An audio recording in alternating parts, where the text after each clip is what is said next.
Wassalatu wassalamu ala Rasulillah Sayyidina Muhammad ibn Abdillahi wa ala alihi wa ashabihi wa man tabi'ahu wa walah, amma ba'du. Hadratal muhtaramin, para jamaah salat zuhur yang kami hormati, alhamdulillah, mari kita bersyukur kepada Allah. Hari ini kita masih bisa melaksanakan kewajiban untuk melaksanakan ibadah siyam atau shaum, dan sekaligus diberi kesempatan oleh Allah untuk bisa sholat zuhur berjamaah. Jadi kalau saya dengan Bapak diberi kesempatan untuk beribadah, saya pastikan itu adalah nikmat. Kalau kekuatan, kekayaan, jabatan, pangkat, bisa mungkin dua. Bisa nikmat, bisa istidraj. Bisa nikmat, bisa istidraj. Istidraj itu ya adab lah gitu. Tetapi ketika diberi kesempatan untuk ibadah, bisa sholat berjamaah, bisa berpuasa, bisa baca Quran, bisa berzikir, wah itu sudah saya pastikan itu pasti nikmat. Kalau karomah-karomah yang lain bisa terbang dan sebagainya, ya bisa nikmat juga bisa istidraj. Karena itu para jemaah sekalian, mari kita syukuri dan kita bersama-sama memperluas cakupan ibadah kita di dalam bulan puasa ini dengan memperbanyak ibadah, khususnya memperbanyak baca Al-Quran.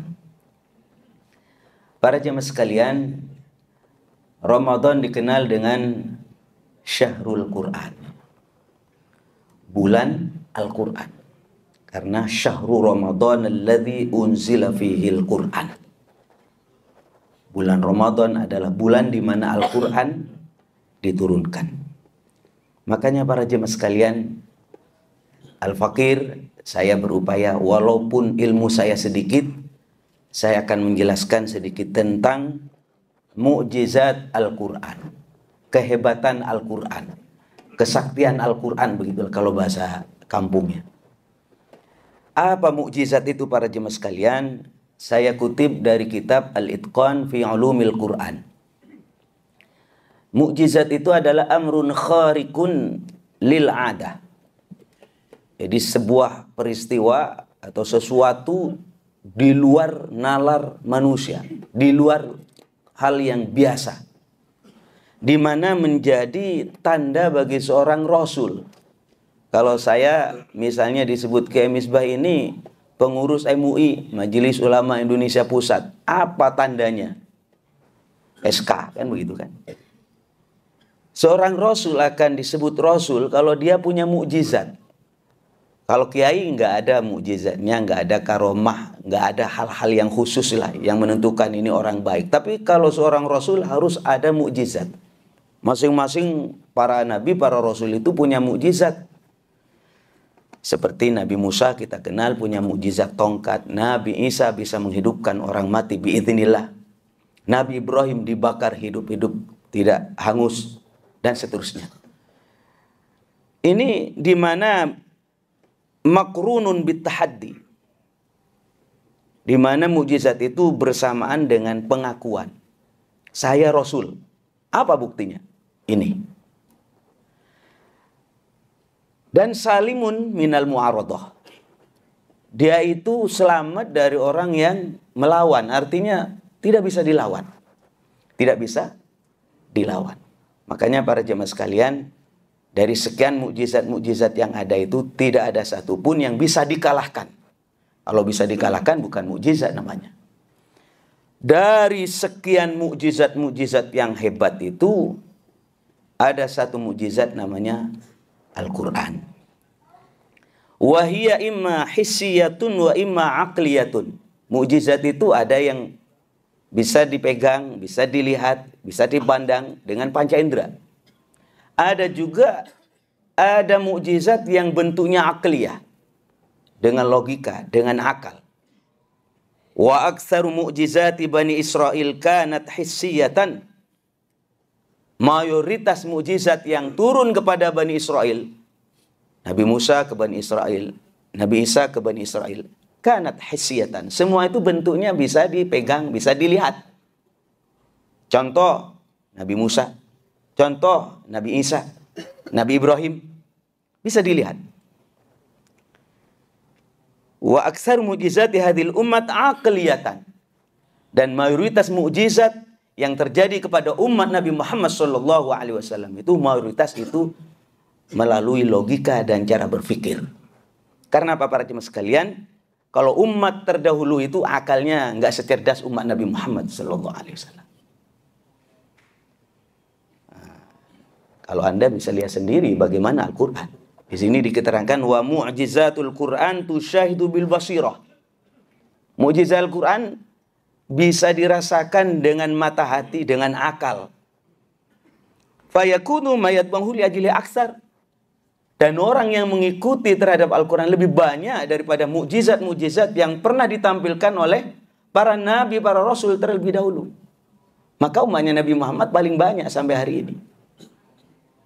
Karena itu para jemaah sekalian, karena kita tahu bahwa mukjizat yang bisa dilihat dengan panca indera itu ya akan selesai dengan selesainya masa kenabian. Nabi Musa, Nabi Isa, setelah itu diketahui dari mana? Ya diketahui dari cerita saja.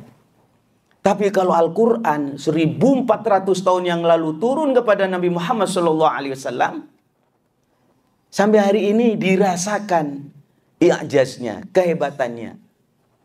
Hal ini mohon maaf Al-Fakir, izin saya berikan buku gratis itu ya kepada para jemaah sekalian, buku pedoman puasa ya. Saya itu ilmu terbatas. Saya berharap jangan sampai gara-gara saya menjelaskan tentang kehebatan Al-Quran, kok Quran makin remeng-remeng gara-gara saya. Na'udzubillah. Tapi saya berikhtiar, saya kutip dari beberapa kitab, diantaranya kitab Al-Itqan fil Ulumil Quran. Apa diantara kehebatan atau i'jazul Quran itu para jemaah sekalian? Yang pertama saya sampaikan, Al-Quran itu kalamun qadimun la yumallu sama'uhu. Al-Quran itu kalau didengar, dibaca, tidak pernah kita bosan. Anggaplah tidak semua umat Islam bisa baca Quran. Tapi masnya kan biasa baca Fatihah kan? Sehari semalam berapa kita baca Fatihah? Dalam sholat zuhur, asar, maghrib, isya, subuh 17 kali minim. Belum sholat sunat qobliyah, ba'diyah. Belum sholat tarawih. Belum sholat witir. Belum sholat tahajud. Kita membaca Al-Fatihah. Pertanyaannya, bosan tidak? Pikir itu. Kalamun qadimun la yumallu sama'uhu. Itu Al-Quran kalamullah yang apabila kita mendengar dan membacanya, la yumallu, kita tidak merasa bosan. Subhanallah. Nah ini para jemaah sekalian harus dijadikan bahan pemikiran kita. Kalau tulisan, kalau bacaan, kalau nyanyian, Pak Ustadz, yang hit, yang terkenal, yang populer hari ini, dulu ada mungkin alamat palsu, sekarang sudah nggak kedengaran lagi. Kemana itu? Lagu-lagu yang terkenal dan kita hobi, pada masanya selesai, bosan kita. Ini para jemaah sekalian. Karena ini kalau Al-Quran kok tidak bosan ya Pak Kiai? Ya memang mukjizat. Yang nomor dua para jemaah sekalian, i'jazul Quran itu diantaranya adalah Al-Quran dijamin kemurniannya. Allah Subhanahu wa taala menurunkan 4 kitab suci, ada Taurat, Injil, Zabur, Al-Quran. Taurat, Zabur, Injil masih berkeliaran di sini. La nusaddiquhu wa la nukadzibuhu. Kita percaya bahwasanya Allah menurunkan 4 kitab suci, kita tidak mendustakan dan kita tidak membenarkan 100%. Karena di sana juga ada kebenarannya. Tapi dari sekian kitab suci yang ada, tidak lepas daripada tahrif, upaya untuk merubah daripada kitab-kitab suci tersebut. Tapi Al-Quran tidak. Al-Quran tidak. Makanya Al-Quran itu kalau ditulis dengan bahasa Latin, bahasa Latin itu ada yang mengatakan haram, Pak. Ya sehari dua hari membantu kepada bapak yang nggak bisa baca Arab lah. Tapi bagaimana ejaannya? Hah? Di zaman Pak Karno dulu mungkin U itu O E gitu ya. Bagaimana? Bagaimana kemurnian Al-Quran kalau ditulis dengan Latin? Makanya ulama-ulama harus ditulis dengan Arab. Kalau Anda mengatakan ini Al-Quran, maka tulisannya Arab. Qur'anan Arabiya. Karena apa jemaah? Menjaga kemurniannya. Dan hari ini sampai hari ini Allah Subhanahu wa taala menyampaikan inna nahnu nazzalna dzikra wa inna lahu lahafidun. Sesungguhnya aku yang menurunkan Al-Quran wa inna lahu lahafidun. Dan aku kalau kalimatnya masih inna itu Allah masih ada yang lain, maksudnya ada proses-prosesnya. Wa inna lahu lahafidun, dan aku yang akan menjaga kemurnian Al-Quran. Bayangkan Pak, 1400 tahun yang lalu Nabi Muhammad pertama kali mendapatkan Iqra. Kemudian sampai detik ini dijamin kemurniannya. Kan kehebatan itu. Kalau bukan dijaga sama Allah, aduh, rasanya sulit lah menjaga kemurniannya. Bagaimana mekanismenya? Mekanismenya dengan banyaknya hafidh dan hafidhah. Tanpa digaji sama pemerintah. Mungkin sekarang ada kepedulian pemerintah daerah atau pemerintah pusat peduli terhadap hafidh dan hafidhah. Orang yang hafal terhadap Al-Quran baik laki maupun perempuan. Mungkin sekarang. Bagaimana 100 tahun yang lalu sebelum Indonesia merdeka? Siapa itu yang menyuruh mereka menjaga Al-Quran? Maka inilah dorongan, bagian daripada mekanisme Allah untuk menjaga kemurnian Al-Quran. Bukan hanya sekedar mohon maaf, bukan sekedar murni dalam pengertian murni bacaannya, murni tulisannya, tapi juga Allah Subhanahu wa taala itu menjaga kemurnian Al-Quran, termasuk ajaran di dalamnya. Pasti ada para ulama, para tokoh yang akan menjaga kebenaran agama ini dari orang yang nyelempeng, dari orang yang menarik-narik agama kepada tidak tempat semestinya. Ini bagian dari mekanisme Allah untuk menjaga Al-Quran. Yang nomor 3, para jemaah sekalian, Al-Quran itu antara satu ayat dengan ayat yang lain itu sinkron. Antara satu surat dengan surat yang lain pasti sama. Beda dengan buku misalnya. Buku yang dibuat oleh manusia atau undang-undang yang dibikin oleh manusia. Kadang-kadang kontradiksi. Ta'arud antara satu dengan yang lain. Halaman satu dengan halaman terakhir beda kesimpulannya. Wajar, itu bikinan manusia. Mengapa saya katakan ini bagian daripada i'jazul Quran? Di dalam Al-Quran Allah Subhanahu wa taala menyampaikan begini. Afala yatadabbaruna al-Quran walau kana min 'indi ghairillahi lawajadu fi ikhtilafan katsira. Afala yatadabbaruna al-Quran, apakah kau tidak tadabbur, tidak berpikir bagaimana Al-Quran itu? Ada apa Al-Quran? Ada apa? Walau kana min indi ghairillah, kau andaikan Quran itu bukan dari Allah, bikinan Nabi Muhammad misalnya, bikinan manusia, lawajadu fi ikhtilafan katsira, maka kamu akan menemukan di dalam Al-Quran itu ikhtilaf, perbedaan satu dengan yang lain, saling tabrak, tidak sinkron. Bahkan saya ingin mengatakan bahwa Al-Quran dengan hadis pasti sama. Al-Quran dengan fenomena alam pasti sinkron. Walaupun mungkin ilmu saya terbatas, tapi saya berani mengatakan begitu. Di antara para jemaah sekalian, yang saya tahu ya, saya ini kan rumah saya di Tanjung Priuk. Ya saya nggak tahu di wilayah mana yang dimaksud dengan namanya, nggak tahu wilayah apa, tapi sering saya melihat di YouTube-nya, di videonya, dan saya pernah melihat sendiri. Ada lautan, di sini asin, di sini tawar. Kalau sekarang pada tahu. Di sini asin, di sini tawar. Nggak menyatu. Ini fenomena alam kan. Ternyata oleh Al-Quran disebutkan itu 1400 tahun yang lalu. Bayangkan itu. Marajal bahraini yaltaqiyan bainahuma barzakhun la yabghiyan fabi ayyi ala'i rabbikuma tukadziban. Betul kan? Surat apa itu? Surat Marajal bahraini. Ada dua lautan. Di mana dua lautan ini bertemu.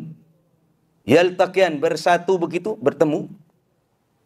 Bainahuma barzakhun la yabghiyan. Di antara dua lautan itu seakan-akan ada dinding pemisah dan dia tidak campur air tawar dengan air asin.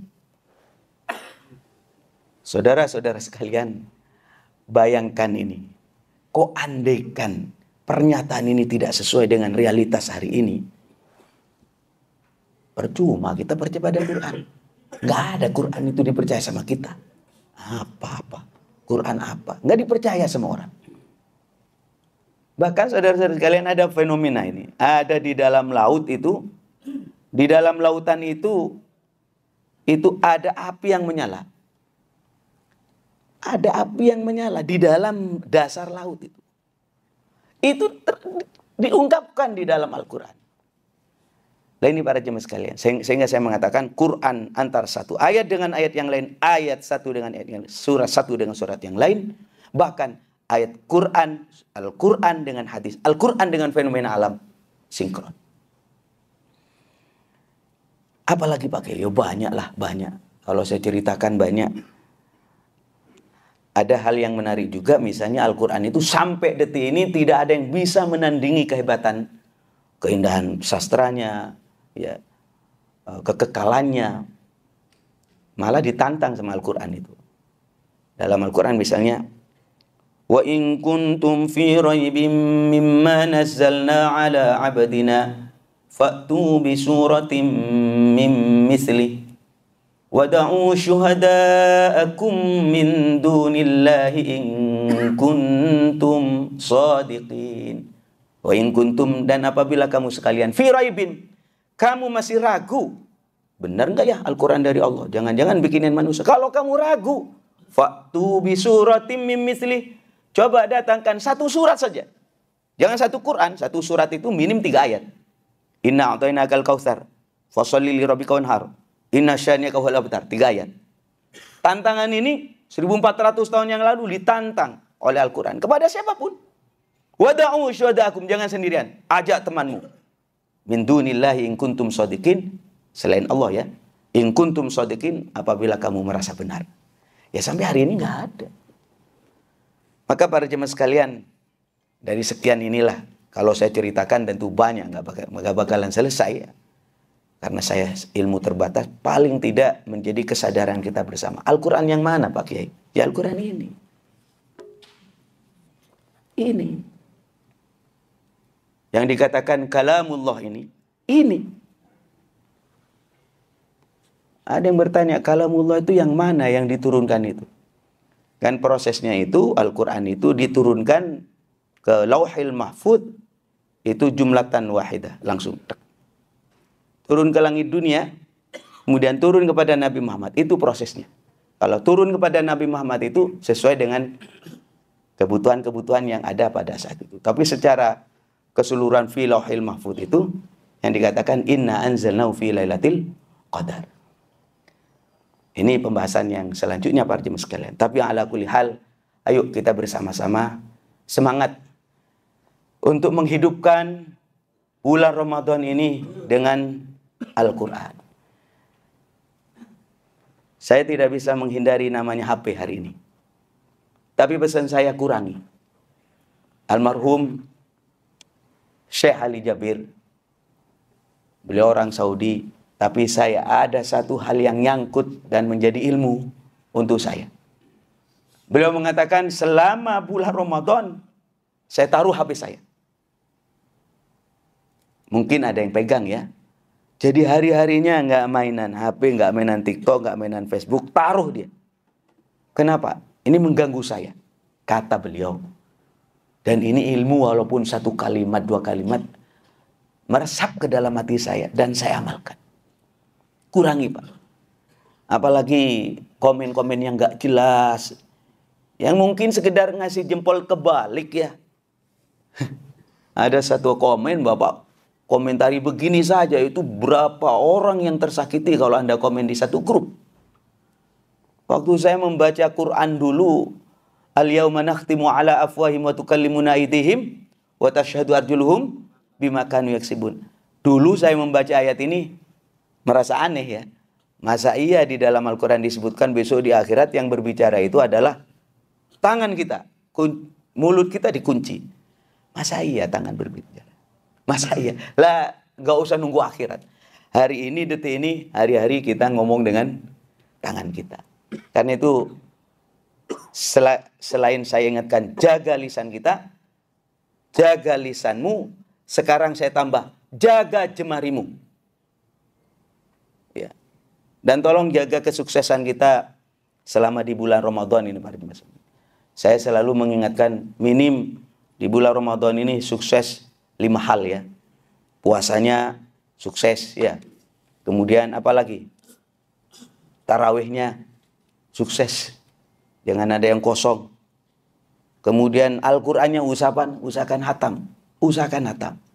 Dipaksalah. Ada yang mengatakan, saya sibuk Pak Kiai. Saya nggak punya kesempatan untuk baca Quran. Mohon maaf. Jangan-jangan Allah itu yang benci kepada Anda. Ada orang tidak mau datang ke makam ziarah Nabi Muhammad SAW sambil ngomong, saya orang Mekah, saya orang Saudi, saya tidak pernah. Buat apa ziarah ke sana? Ada yang komen, bukan Anda yang tidak senang, tapi Nabi Muhammad yang tidak senang menerima Anda.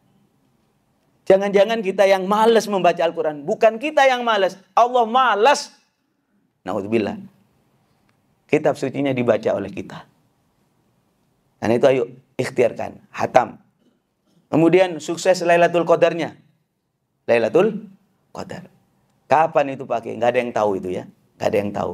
Lailatul Qadar itu tanggal berapa? Nggak ada yang tahu. Memang dikatakan di dalam kitab Nashihul Ibad, wa katama Lailatul Qadri fi syahri Ramadan. Allah merahasiakan Lailatul Qadar di bulan Ramadan. Lailatul Qadar itu dikatakan khairum min alfi syahrin. Kapan? Gak ada yang tahu. Tujuannya agar kita mengisi malam-malam Ramadan dengan ibadah. Jadi kalau saya beribadah misalnya baca Quran, sholat tarawih, sedekah, bertepatan dengan Lailatul Qadar, ya sama dengan khairum min alfi syahrin, bahkan lebih baik daripada 1000 bulan. Nah, ini kehebatan umat Nabi Muhammad Sallallahu Alaihi Wasallam. Umurnya pendek-pendek, orangnya kecil-kecil begini nih. Kalau umat terdahulu kan ratusan tahun itu umurnya. Kita umurnya berapa sih? Masnya umur berapa? 32, masih muda ini. Dibanding dengan saya. Tapi walaupun umurnya pendek, dikasih keberkahan umur banyak. Jadi bonus-bonus kelipatan-kelipatan yang diberikan kepada umat. Di antaranya malam Lailatul Qadar. Di antaranya nanti ini setelah bulan puasa ada Syawal. Man shoma Ramadan, barang siapa puasa di bulan Ramadan wa atba'u sittan min Syawal, kemudian diikuti dengan 6 hari di bulan Syawal, faka'annama shoma dahr, sama dengan puasa 1 tahun. Luar biasa. Belum lagi nanti puasa Senin Kemis, belum lagi puasa yang bisa menghapus dosa 1 tahun. Luar biasa umat Nabi Muhammad SAW. Karena itu ayo cari Lailatul Qadar itu, dan saran saya jangan kosong 1 malam pun dengan ibadah. Cuma biasanya yang saya pahami di Indonesia itu tradisi mudik ada. Biasanya tanggal 20 ke atas. Sibuknya bukan sibuk ibadah tapi sibuk pulang kampung. Akhirnya di perjalanan nggak sempat ibadah. Maka saran saya pada jemaah sekalian, walaupun di perjalanan tetap tarawih, tetap baca Quran. Kemudian yang nomor 5 suksesnya adalah zakatnya. Zakatnya segera dikeluarkan. Boleh zakat itu dikedepankan, boleh ya. Zakat itu boleh dikedepankan.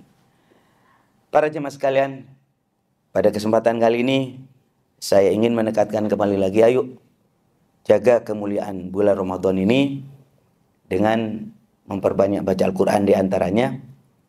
Dan saya ingin sampaikan secara umum bagaimana banyak hal yang menjadi mulia oleh sebab Al-Quran.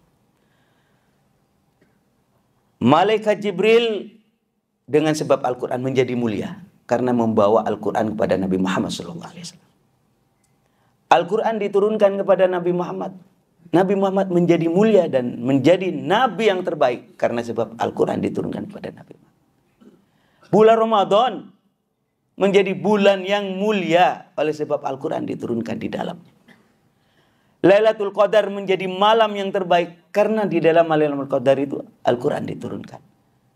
Dan kita ini, kita dikatakan kuntum khairu ummatin.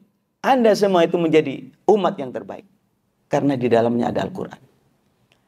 Dan aktivitas kita belajar Al-Quran, baik belajar abata dan suka, atau termasuk belajar semacam ini, kita kutip Al-Quran, menjadi orang yang terbaik karena apa?